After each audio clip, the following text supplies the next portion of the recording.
Assalamualaikum warahmatullahi wabarakatuh. Pemirsa, kembali lagi bersama saya Fitri Novianti di acara Kolbun Salim Nasional Televisi. Telah hadir di samping saya Ustadz Ahmad Yani. Assalamualaikum Ustadz. Waalaikumsalam warahmatullahi wabarakatuh. Bagaimana kabarnya Ustadz? Alhamdulillah, baik-baik saja. Alhamdulillah. Kita akan mengangkat tema tentang bicara yang baik, memuliakan tetangga dan tamu. Demi mempersingkat waktu, monggo dijelaskan Ustadz. Ya, terima kasih. Assalamualaikum warahmatullahi wabarakatuh.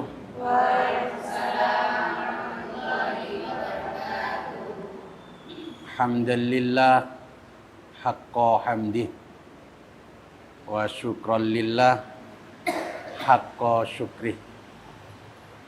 Allahumma salli wa sallim ala sayyidina Muhammad fil awwalin wa salli wa sallim ala sayyidina Muhammad fil akhirin wa salli wa sallim ala sayyidina Muhammad fil nabiyyin wa salli wa sallim ala sayyidina Muhammad fil mursalin wa salli wa sallim ala sayyidina Muhammad fil mala'il a'la ila yaumiddin.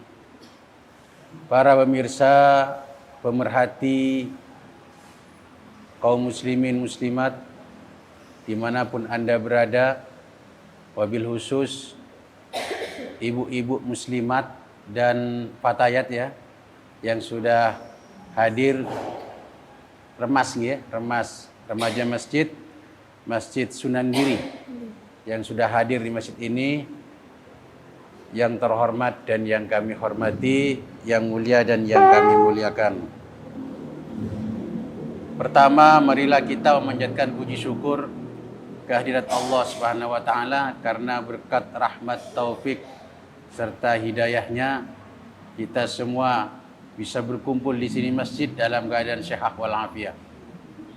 Yang kedua kalinya, salawat serta salam Allah semoga tetap terlimpah kepada junjungan kita Nabi besar Nabi Agung Muhammad sallallahu alaihi wasallam yang mana beliau telah membawa kita dari zaman jahiliyah menuju zaman akhlakiyah. Ibu-ibu, mbak-mbak yang saya hormati, An Abi Hurairah radhiyallahu taala anhu, dari Abu Hurairah, semoga Allah meridhoinya. Amin. Anna Rasulullah sallallahu alaihi wasallam qala, sesungguhnya Rasulullah sallallahu alaihi wasallam bersabda, man kana yu'minu billahi wal yaumil akhir falyaqul khairan aw liyasmut. Barang siapa yang beriman kepada Allah dan hari akhir, maka berbicaralah yang baik atau diam. Wa man kana yu'minu billahi wal yaumil akhir, barang siapa yang beriman kepada Allah dan hari akhir, fal yukrim jarahu, maka hendaklah muliakan tetangganya. Wa man kana yu'minu billahi wal yaumil akhir fal yukrim dhaifah, barang siapa yang beriman kepada Allah dan hari akhir, maka muliakanlah tamunya.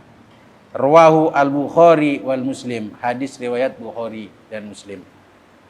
Ibu-ibu muslimat dan mbak-mbak remas Masjid Sunan Giri yang kami hormati, kita mengkaji yang pertama dulu, yaitu man kana yu'minu billahi wal yaumil akhir falyakul khairan aw liyasmut.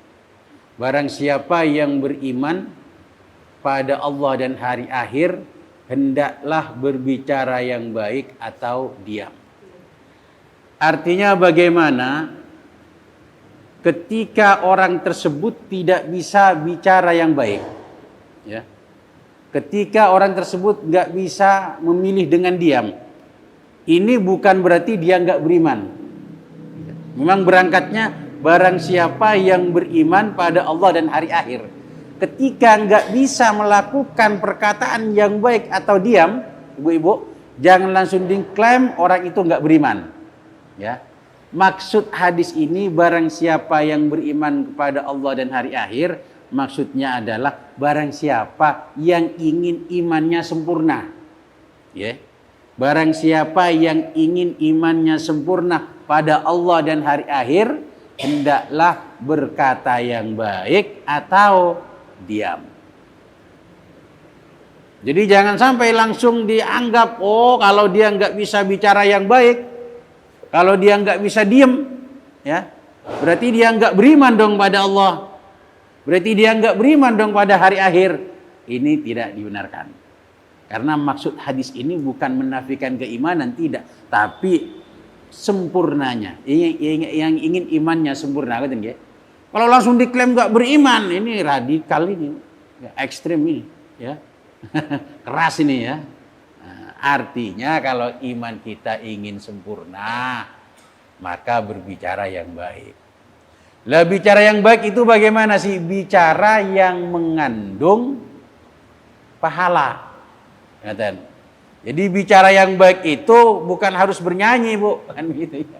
Bicara yang baik itu adalah perkataan tersebut mengandung pahala. Itu bicara yang baik. Apa sih contohnya? Ya contohnya kita kasih nasihat pada teman kita, kepada tetangga kita, kepada saudara-saudara kita. Atau barangkali ibu di rumah punya santri, punya anak-anak TPK, kita kasih bimbingan, kita kasih pendidikan pada mereka. Ini adalah kata-kata yang mengandung pahala. Auliyasmut, kalau kita nggak bisa berbicara yang baik, maka hendaklah diam. Diam dari apa? Diam dari perkara-perkara yang diharamkan ketika kita ngomong. Perkara yang haram ketika kita ngomong, ya, atau perkara yang makruh, atau bahkan perkara yang mubah sekalipun. Ini kita dianjurkan untuk diam. Kita disuruh ngomong yang baik, artinya bagaimana? Kata-kata itu kalau kita katakan mendapatkan pahala. Kita disuruh diam atau diam bagaimana? Kita harus diam dari perkara yang haram, perkara yang makruh, bahkan perkara yang mubah. Perkara yang mubah bagaimana sih? Ngomong nggak ngomong podo ae, Bu. Ya, bicara nggak bicara sama saja. Bicara yang nggak dapat pahala, diamnya juga nggak dapat pahala. Ini bagaimana? Anjurannya untuk diam. Gitu. Jadi ojo sampai kakian ngomong kan gitu Bu. Jangan sampai kakian ngomong. Jadi kita disuruh diam dari perkara yang haram, yang makruh dan bahkan yang mubah sekalipun. Ini ada sebuah cerita ibu-ibu. Ada seorang ulama yang alim bukan main, namanya Syekh Hasan bin Abi Sinan. Syekh Hasan bin Abi Sinan ini pada suatu ketika, nih Bu, beliau ini lewat di suatu ruangan. Di suatu ruangan ibu-ibu, beliau lewat itu. Kemudian beliau berkata sendiri, timbul pertanyaan gitu loh.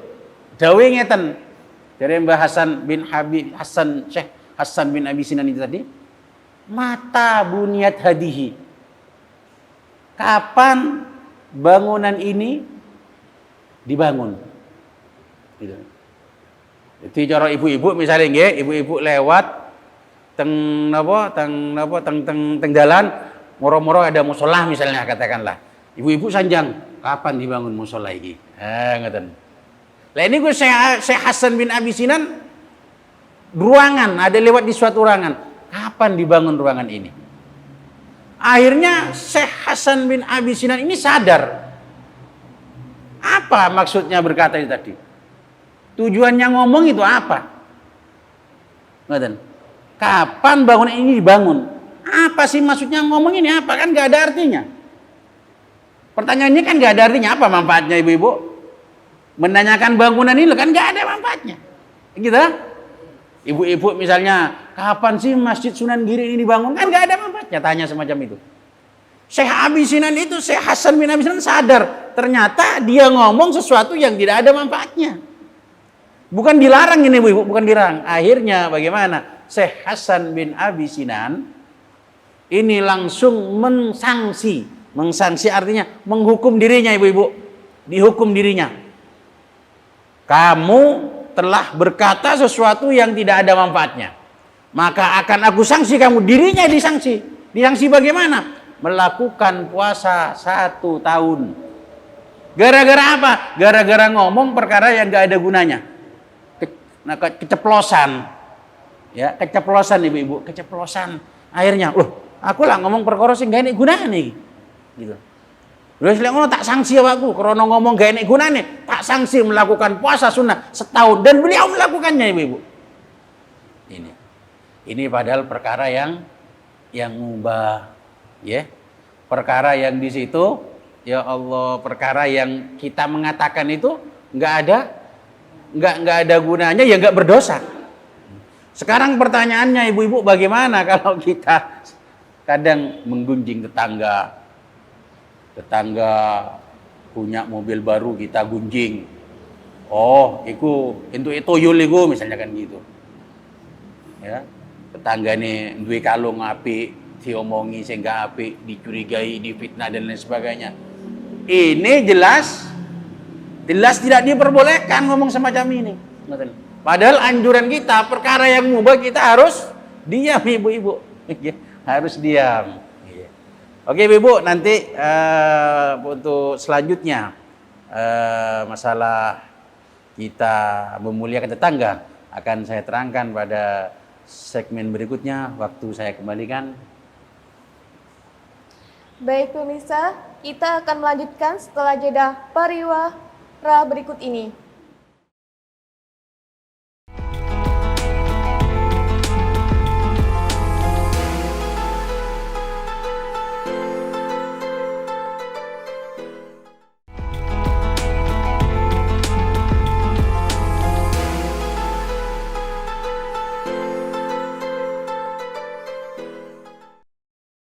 Baik pemirsa, kita akan melanjutkan penjelasan tentang bicara yang baik, memuliakan tetangga dan tamu. Monggo Ustadz.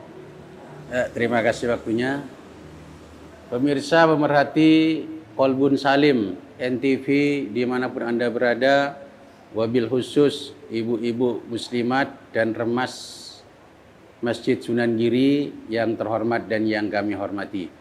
Kita lanjutkan kajian pada saat ini. Kita masuk kepada yang kedua, yaitu ikramul jar, yaitu memuliakan tetangga, ya. Jadi barang siapa yang beriman kepada Allah dan Rasulnya, kepada Allah dan hari akhir, artinya bagaimana kita menginginkan iman kita sempurna pada Allah dan pada hari akhir, maka hendaklah kita memuliakan tetangga. Ini luar biasa sekali ibu-ibu hadis ini.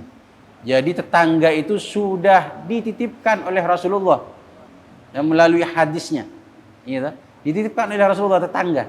Makanya kita jangan sekali-kali kita menyakiti tetangga kita, baik dengan omongan ataupun dengan perilaku.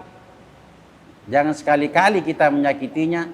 Karena apa? Anjuran dalam hadis bagaimana? Kita suruh memuliakan tetangga. Apapun agamanya. Apapun agamanya.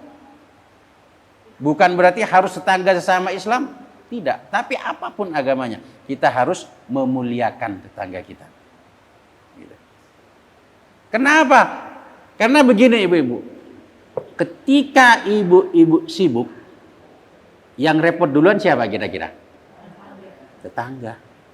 Bukan saudara ibu yang ada di Jakarta, ya kan? Bukan saudara ibu yang ada di daerah lain, ya. Bukan kerabat ibu yang ada di luar pulau, bukan. Tapi pertama kali yang dibikin repot adalah tetangga.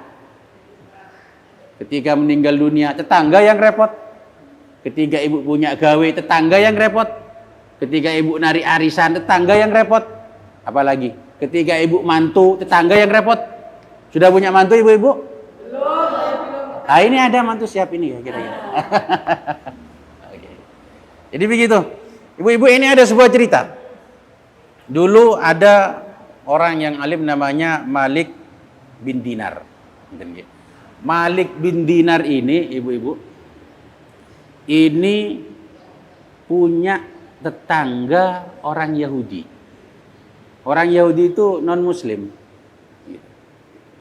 Terus kemudian suatu ketika si Yahudi ini memindah kamar mandinya ini mepet dengan temboknya siapa? Malik bin Dinar. Nah, jadi ini berdampingan rumahnya dengan orang Yahudi.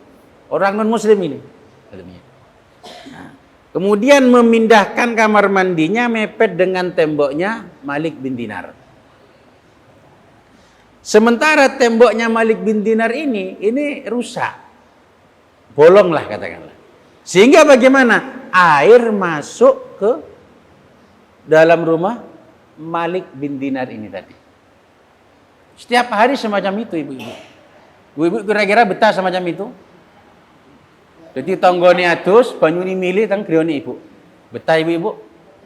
Si orangnya non-muslim lagi ibu-ibu. Iya. Kalau kita ya jangankan non-muslim, sesama muslim pun wani kepruan gitu ya, Bu. Setiap hari ibu-ibu ini mengalir itu ya. Ya kalau hartanya mengalir ke rumah kita ini enggak najisnya, najis dari apa? Dari kamar mandinya itu tadi menuju ke rumahnya Malik bin Dinar. Loh Malik bin Dinar ini sabar. Sabar tiap hari ya dirisi gitu aja. Nanti muncul lagi apa? Kotoran dari mana? Dari kamar sebelah itu tadi dibersihkan gitu aja. Gak pernah mengeluh, sabar. Bener ya? Sabar saja terus kayak gitu. Yang dilakukan dirisi gitu aja. Bener. Walau kita ya manggil Pak RT ya, Bu. Pak RT ini kurang ajar ini Pak RT kan gitu. Ini Malik bin Dinar tidak. Dirisi bentino. Sabar, mugi-mugi ibu-ibu sabar seperti Malik bin Dinar. Saya juga Bu, jangan hanya ibu-ibu, saya juga kan begitu. Sabar nih apa Bu?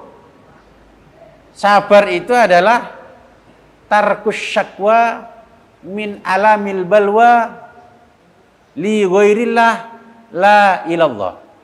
Gitu. Tidak mengeluh ketika ada terkena cobaan, terkena musibah pada selain Allah, bukan pada Allah. Niku jenenge sabar. Jadi lah ibu-ibu itu punya problem, nggih, punya masalah, mbak anaknya bermasalah atau tetangganya bermasalah, niku boten sambat teng tanggane, boten sanget teng tiang lintu. Gue lek sambat ngene, aduh, aku duwe tangga kurang ajar njaluk juotos tanggaku iku ya. Ini namanya enggak sabar. Jadi orang sabar itu tarkus syakwa min alamil balwa. Dia tidak mengeluh atas pedihnya malapetaka, cobaan yang dia alami. Tidak mengeluh pada siapa? Tidak mengeluh pada manusia. Bukan kepada Allah. Kalau kepada Allah bagaimana? Tetap sabar ibu. Jadi kalau ibu malam-malam misalnya ya, misalnya nyuwun sewu mudah-mudahan tidak anaknya misalnya nakal, misalnya anaknya nakal, misalnya mudah-mudahan tidak ya ibu. Naudzubillah ya misalnya. Itu kalau ibu itu sambat kepada tetangga, berarti itu enggak sabar. Tapi kalau ibu sambat kepada Allah, itu tetap sabar. Malam-malam ya Allah, nopo Gusti, anakku lo kok ngoten, padahal sampun kula sekolah nih, sampun kula pondok nih, sampun kula rumah, saya kok malah ngoten sakniki Gusti, nopo salah kula Gusti. Sambat-sambat kepada Allah. Ini bagaimana? Tetap masih dalam lingkup sabar. Kenapa? Karena dia mengeluhnya kepada Allah, tidak mengeluh pada manusia. Begitu juga ibu-ibu belanjanya kurang. Ngoten nggih?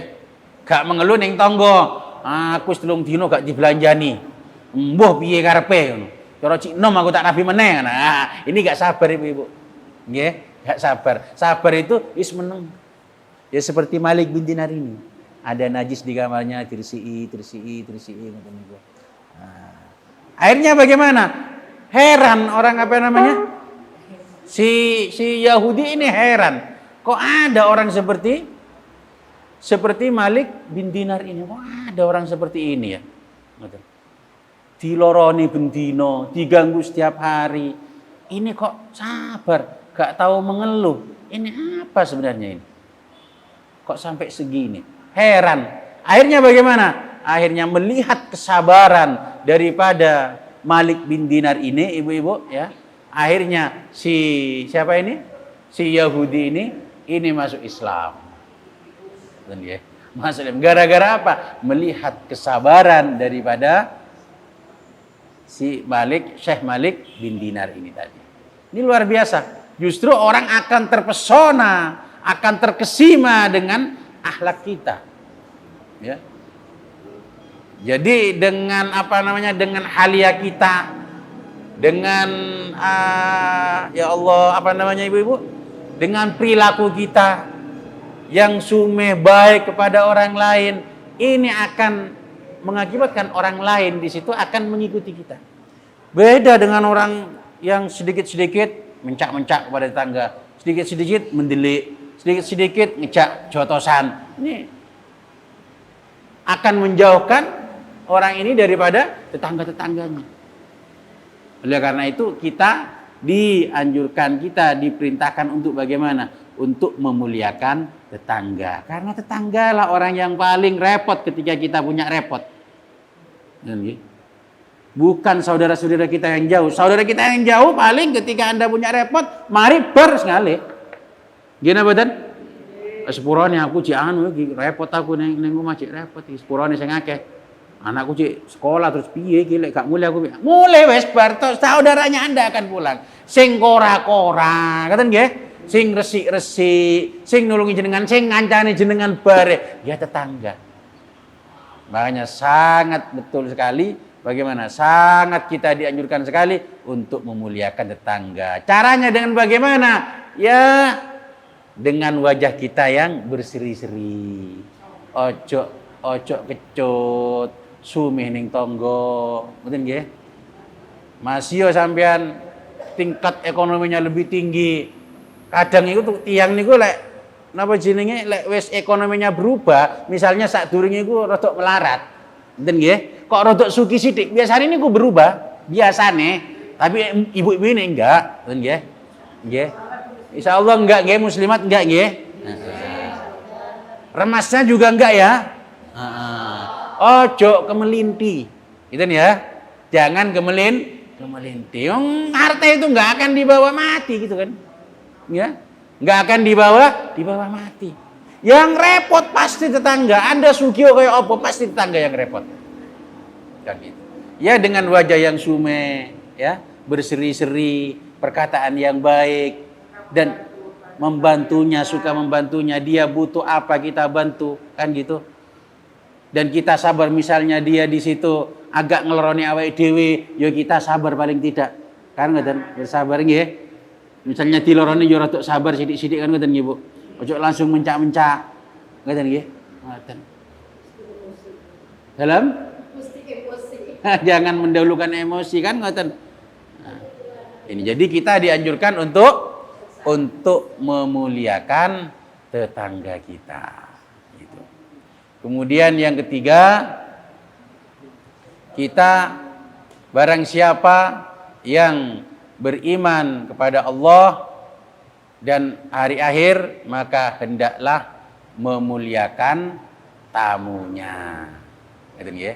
Kita muliakan tamunya. Tamu kita punya tamu, kita muliakan. Dengan cara apa kita memuliakan tamu? Ya sama tadi. Dengan cara wajah kita yang berseri-seri. Betul ya? Ya, dengan wajah yang berseri-seri. Oke, Ibu-ibu, masalah kita memuliakan tamu akan saya lanjutkan pada segmen berikutnya. Waktu saya kembalikan kepada Mbak Fitri. Baik pemirsa, kita akan kembali setelah yang lewat ini.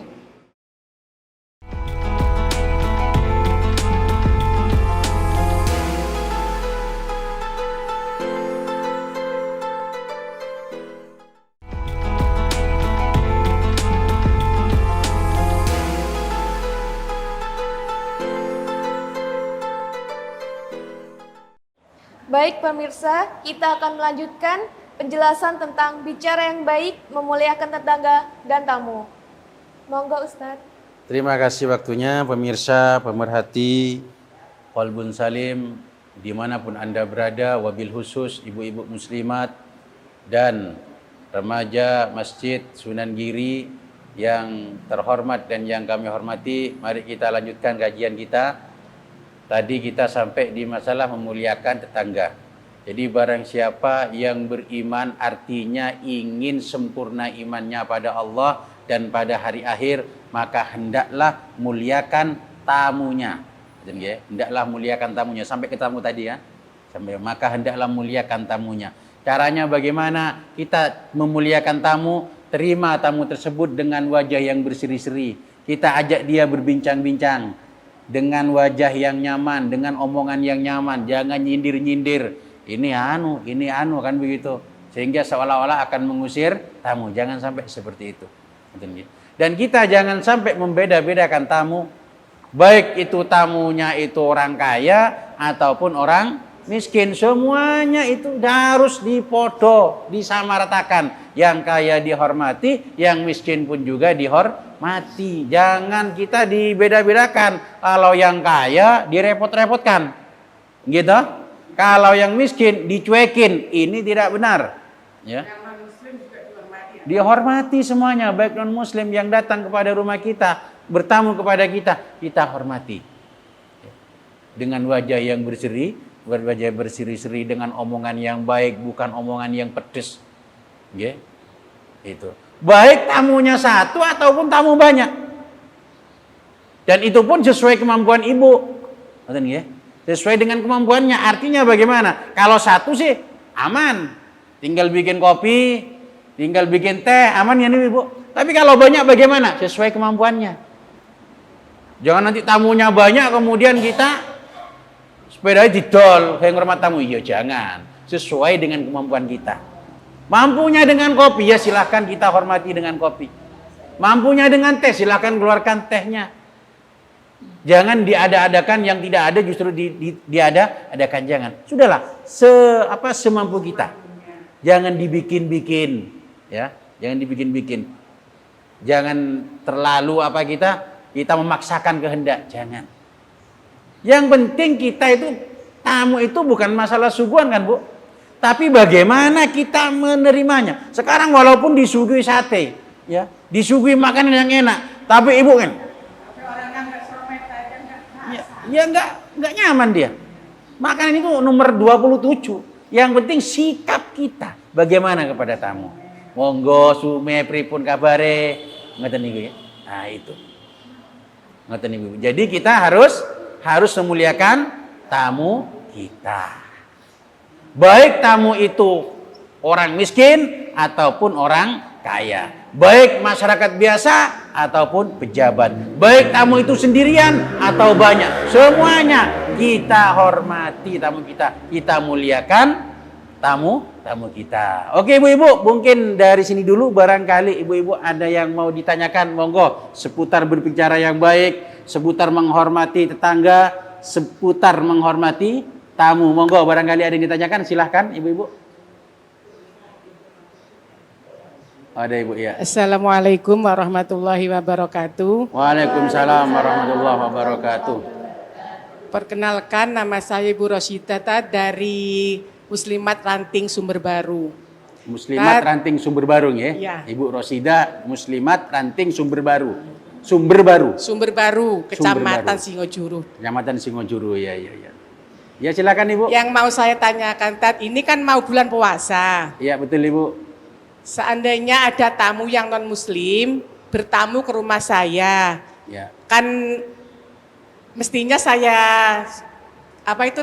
saya kasih hidangan, entah itu berupa kopi, teh, ya. ataupun makanan, itu hukumnya gimana tadi? Oke ya. Pertanyaan yang Pas sangat bulan bagus puasa sekali. itu. Mau sebentar lagi mau masuk Ramadan ya ibu-ibu. Ya. Ibu punya tetangga non muslim atau bukan tetangga non muslim ibu-ibu, tapi orang Islam tapi gak gelem poso.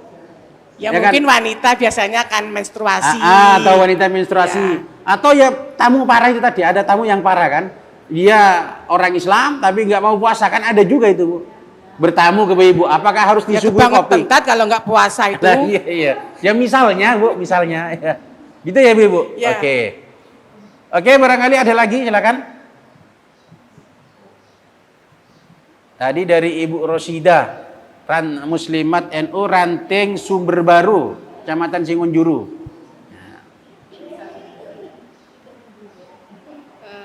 Sebelumnya, Assalamualaikum warahmatullahi wabarakatuh. Waalaikumsalam warahmatullahi wabarakatuh. Perkenalkan, nama saya Dwi Putri Dinda Rosita dari remaja Panggilannya siapa Mbak? Namanya panjang sekali itu kayak kereta api. Putri. Putri gitu aja ya. Mbak Putri. Oke. Gini mau tanya Ustadz, gimana caranya mencegah agar tidak menggunjing? Oh, caranya Menggibah. kita kadang kumpul-kumpul dengan teman. Ya. Tiba-tiba di situ ada yang mulai kan begitu. Oke, ya pertanyaan yang bagus dari Mbak Putri dari Remaja Masjid Sunan Giri. Oke. Ada lagi Ibu-ibu? Mbak-mbak juga silakan. Dikumpulkan dulu pertanyaannya, nanti saya jawab satu persatu.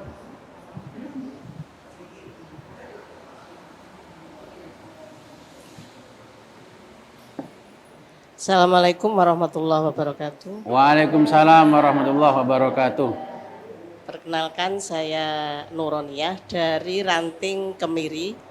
Ranting Kemiri. Saya akan tanya tentang bagaimana cara mengingatkan seseorang yang jelas melakukan kesalahan. Oke. Tapi saya ini takut untuk menegur. Menegurnya takut. Karena biasanya ditegur itu Ngamuk. ngamuk Ngamuk, dan iya. merasa tidak bersalah gitu, Pak. Iya. Jadi saya itu lebih baik diam, saya doakan Allahumma hdi kami fa innahum la ya'lamun gitu aja. Iya. Demikian mohon Ya, penjelasan. terima kasih Ibu. Ibu siapa tadi? Nuroniyah dari Ranting Kemiri. Nuronia. Dari Bu Nyai Nuronia dari Ranting Kemiri ya. Kemiri Singonjuru ya. Oke. Jadi bagaimana kalau ketika ada tetangga kita yang melakukan kesalahan, bagaimana cara kita mengingatkannya? Soalnya biasanya kalau diingatkan sok ngamuk kan begitu. Dan merasa tidak bersalah gitu. Dan Katanya dia merasa benar. nggak bersalah juga kan begitu. Iya. Oke, pertanyaan yang sangat bagus. Ada lagi Ibu? Apa Terima 3 dulu kasih. ya? Pertanyaan sama ya? Oh, sama pertanyaannya Ibu. Oh, iya. Nggih. Sama pertanyaannya ya. Berarti 3 dulu ya. Nah, barangkali nanti ada yang pertanyaan lagi. Kalau masih ada waktu nanti bisa menyusul pertanyaannya ya. Oke, yang pertama dari Ibu Rosida. Ya, Ibu Rosida Muslimat Ranting Sumber Baru Singonjuru ya, Bu. Nah, pertanyaannya ini kan mau Ramadan ya. Mau Ramadan, mau melakukan puasa bulan Ramadan. Bagaimana kalau ada tetangga kita non muslim? Ya namanya non muslim kan Ramadan juga nggak puasa juga kan, nggak puasa. Apakah kita harus menghormatnya dengan cara kita ngodokkan kopi, ya, ngajikan makanan, dikai getuk, dikai bekang, dikai donat, kan begitu ya Bu? Apakah harus digituin? Nah, atau nanti kita punya tetangga yang men ya, perai bulanan datang bulan, dia nggak puasa datang ke rumah kita, apakah kita kasih sisa makan sahur tetangga kita itu, kan begitu? Nah, atau juga ada tetangga kita misalnya, ya naudzubillah, semoga enggak ya, tetangga yang wajib puasa dia nggak puasa datang ke rumah kita, kan begitu? Bagaimana kita menyikapi tamu-tamu semacam ini? Sementara tadi kita dituntut, dianjurkan untuk memuliakan tamu, fal yukrim doifahu, kan begitu. Baik. Jawabannya adalah kita berangkat dari wa ta'awanu 'alal birri wat taqwa. Wa la ta'awanu 'alal ismi wal udwan. Tolong menolonglah kalian dalam kebaikan dan takwa. Dan janganlah kalian tolong menolong dalam perbuatan dosa dan permusuhan. Oke. Tolong menolong dalam kebaikan kita dianjurkan. Ya, diperintahkan. Ibu-ibu barangkali di situ tetangganya mau mengadakan majelis taklim, silakan dibantu. Atau tetangganya punya kerepotan, silakan dibantu. Kita disuruh untuk tolong menolong dalam kebaikan. Tapi kita dilarang tolong menolong dalam perbuatan dosa. Nah, termasuk tolong menolong dalam perbuatan dosa apa? Ketika ada tetangga kita yang non muslim, ya, bertamu ke rumah kita, terus kemudian kita kasih suguhan, ini termasuk tolong menolong dalam perbuatan dosa. Kenapa? Karena ini bulannya Ramadan. Jadi ibu nggak boleh ngasih makanan padanya, ngasih kopi nggak boleh, ngasih teh nggak boleh. Dihormati harus, ya, diterima dengan baik harus, dihormati dengan baik harus, tapi nggak boleh di situ kita ngasih makanan. Karena apa? Pada hakikatnya orang non muslim juga terkena hitop, kita terkena apa? Istilahnya terkena perintah juga untuk melakukan puasa. Pada hakikatnya semacam itu. Sehingga bagaimana? Kita nggak boleh ngasih makanan padanya. Dihormati harus ngasih makanan, jangan. Kalau ibu terpaksa ngasih makanan, ibu ikut dosa. Kenapa? Karena ibu termasuk ta'awun 'alal ma'asi, tolong menolong dalam kemaksiatan. Tapi kalau ada tetangga kita di situ lagi menstruasi, dia kan nggak kena kewajiban puasa. Perempuan itu kan kalau sudah datang bulan, dia nggak boleh berpuasa. Dia tidak wajib berpuasa, bahkan nggak dilarang untuk berpuasa kan. Nah ini kalau main ke rumah kita bagaimana? Silahkan dikasih roti, silahkan dikasih teh, silahkan dikasih makanan, monggo nggak apa-apa. Kenapa? Karena dia tidak wajib berpuasa. Dan untuk lanjutan jawabannya akan saya lanjutkan pada segmen berikutnya. Waktu saya kasihkan kepada Mbak Fitri. Baik pemirsa, kita akan kembali setelah yang lewat ini.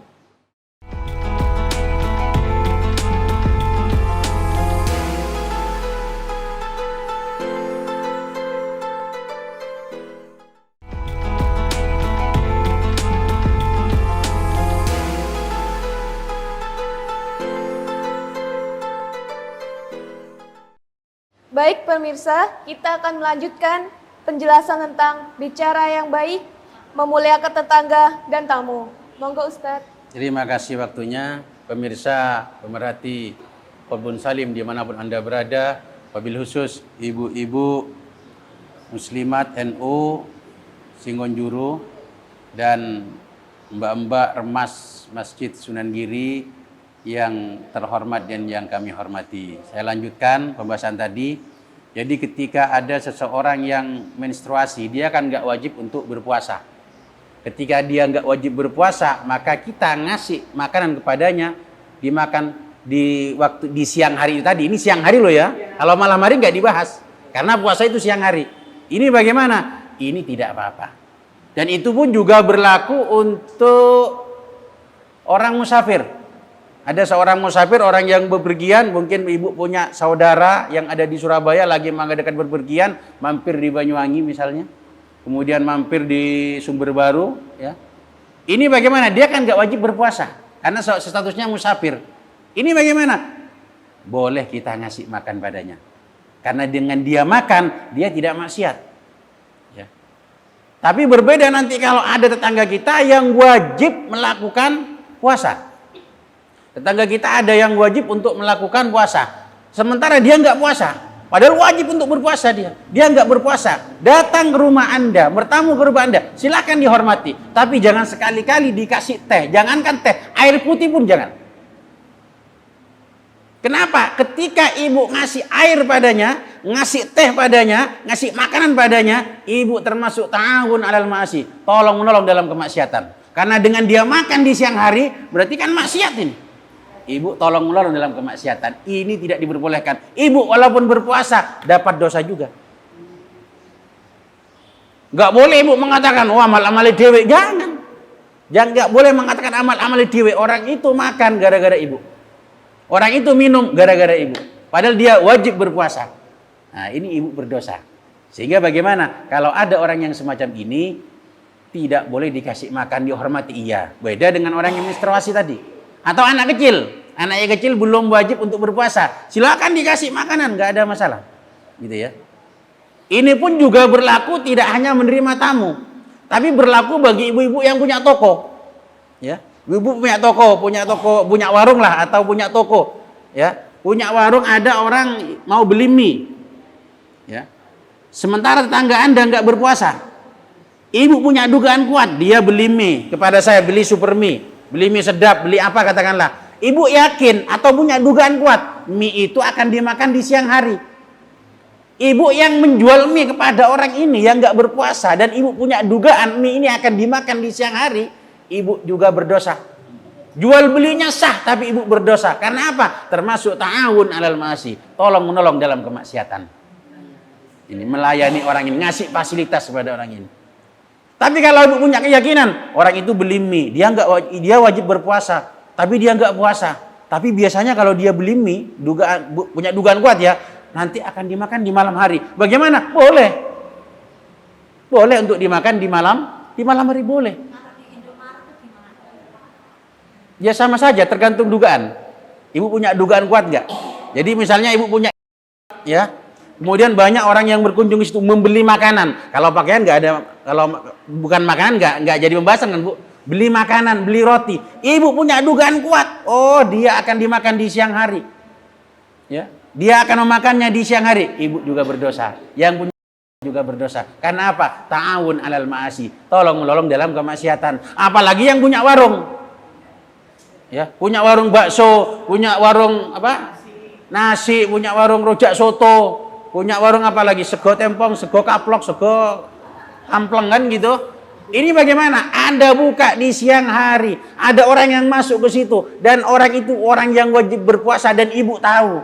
Orang itu wajib berpuasa dan dia nggak berpuasa, ibu layani, ibu juga dapat berdosa. Jual belinya sah, tapi ibu mendapatkan dosa.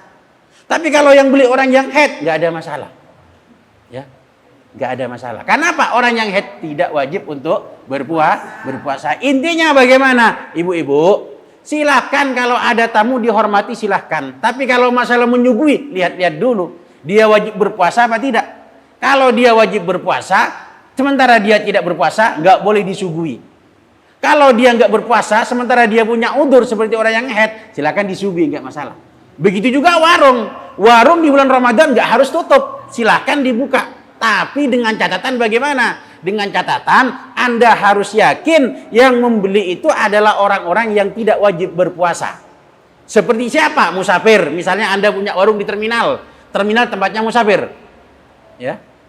Di terminal di situ tempatnya musafir. Atau di rumah sakit, di sekitar rumah sakit ada orang sakit misalnya pengen rawon. Orang sakit kan nggak wajib berpuasa, ya. Ini bagaimana? Silahkan boleh. Yang penting yang membeli itu orang yang nggak wajib berpuasa. Tapi kalau itu orang yang wajib berpuasa, bagaimana? Sementara dia nggak berpuasa, sampai layani dia berdosa. Jadi intinya warung nggak perlu ditutup, tapi hati-hati gitu aja. Ya tapi untuk lebih selamatnya ya.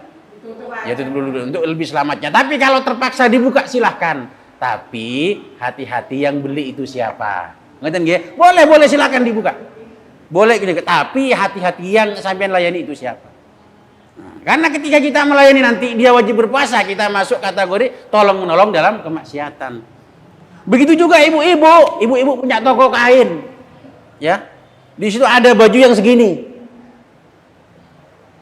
Ada kan toko-toko pakaian, ada jual baju segini.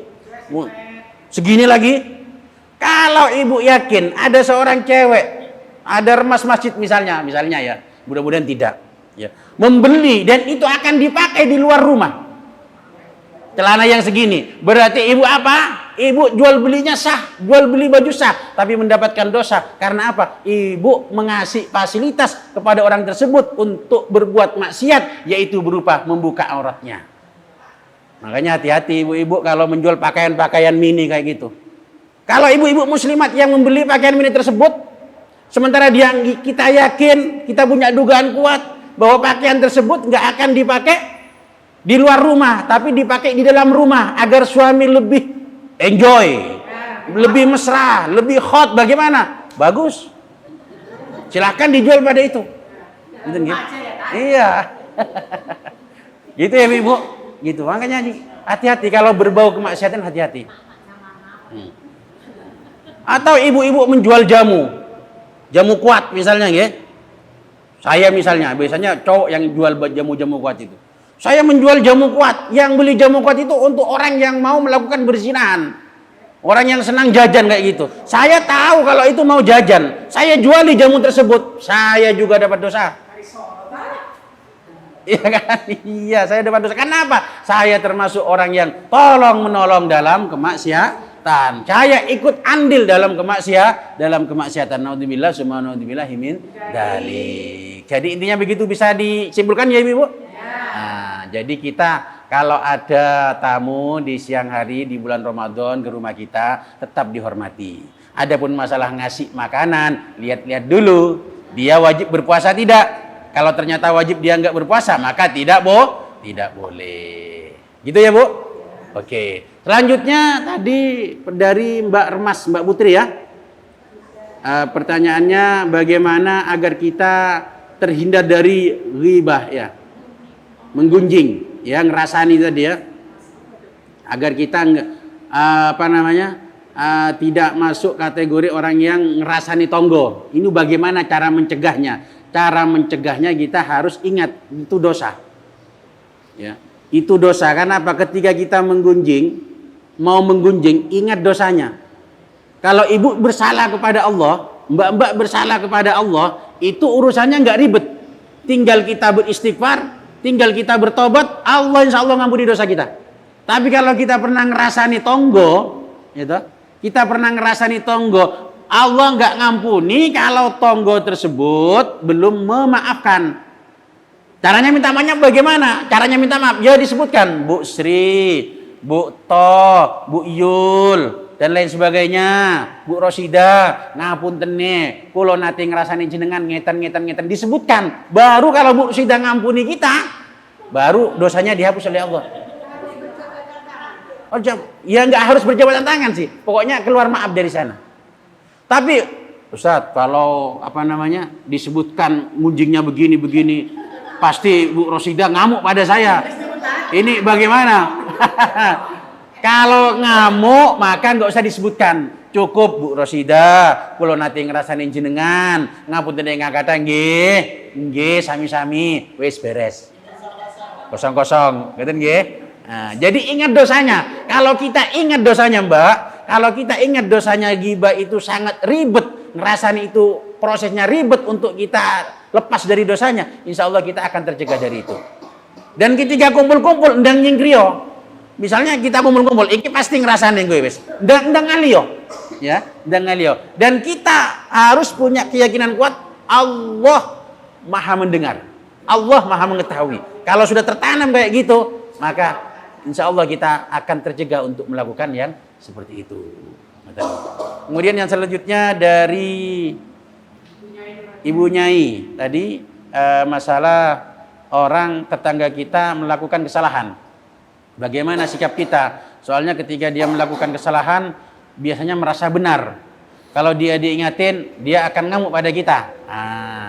Pertama, ketika kita melihat tetangga kita berbuat kesalahan, yang harus kita lakukan adalah kita amar ma'ruf nahi mungkar. Perintah kebaikan, mencegah kemungkaran. Kita harus mengingatkannya. Kalau kita memang mampu, maka dengan kekuasaan, ya. Misalnya ibu jadi ibu lurah misalnya, ya, jadi ibu lurah. Sampean golek panggang ngono kuwi, gak takei bantuan, gak takei insentif. Nah, silakan lakukan itu. Ini berarti merubah dengan kekuasaannya. Pokoknya sampean ngini tok, gue tak stop bantuan ini. Bagus ini. Ya. Ini kalau punya kekuasaan, tidak mampu dengan kekuasaan, dengan lesan. Dengan ucapan kita memerintahkannya, mengingatkannya. Tapi kalau dengan ucapan sudah nggak mampu, karena pasti kita nanti akan dibully, dia akan ngamuk pada kita. Ya, seperti ibunya tadi katakan, bahwasanya bagaimana? Cukup kita ingkar di dalam hati bahwa perbuatannya itu salah dan mendoakan tambah lebih jos, top makor top, gitu ya Bu. Nah, jadi hati tetap, kalau sudah kata-kata nggak mampu, maka hati kita di situ untuk ingkar bahwa itu perbuatannya salah dan kita mendoakannya. Tapi kalau kita mampu dengan perkataan mengingatkannya, bagaimana? Langkah yang pertama dengan pelan-pelan dulu, dengan halus dulu, ya. Kalau ternyata halus nggak bisa, ya pakai kata-kata yang kasar sedikit, ya, dengan keras sedikit. Tapi pertama kali birifkin dengan yang lemah lembut dulu. Biasanya pakai lemah lembut itu bisa katut, ya. Kemudian kalau kita dengan keras nggak bisa, ya nggak usah pakai kekerasan, pakai birifkin dulu lah. Dengan keras nggak bisa, hati kita ingkar. Kemudian kita doakan, mudah-mudahan dia bertobat. Mudah-mudahan, gitu ya Bu? Ya. Mudah-mudahan Allah ngasih petunjuk pada kita, ngasih rahmat pada kita, ngasih hidayah kepada kita, ngasih kekuatan kepada kita, sehingga kita bisa melaksanakan apa yang kita kaji pada saat ini. Kita bisa berkata yang baik, ya, kita bisa memuliakan tetangga kita dengan maksimal, kita bisa memuliakan tamu-tamu kita dengan maksimal, dan akhirnya kita semuanya, ibu-ibu muslimat dan mbak-mbak remas, menjadi orang-orang yang saidun fid dunya dan saidun fil akhirah, bahagia di dunia dan bahagia di akhirat, dan kita semua mudah-mudahan mendapatkan husnul khotimah. Amin amin ya rabbal alamin. Waktu saya berikan kepada Mbak Putri. Baik pemirsa, kita telah mendengarkan penjelasan tentang bicara yang baik, memuliakan tetangga atau tamu. Semoga dapat bermanfaat bagi kita semua. Kurang lebihnya mohon maaf, saya Fitri Novianti pamit undur diri. Wassalamualaikum warahmatullahi wabarakatuh. Waalaikumsalam warahmatullahi wabarakatuh.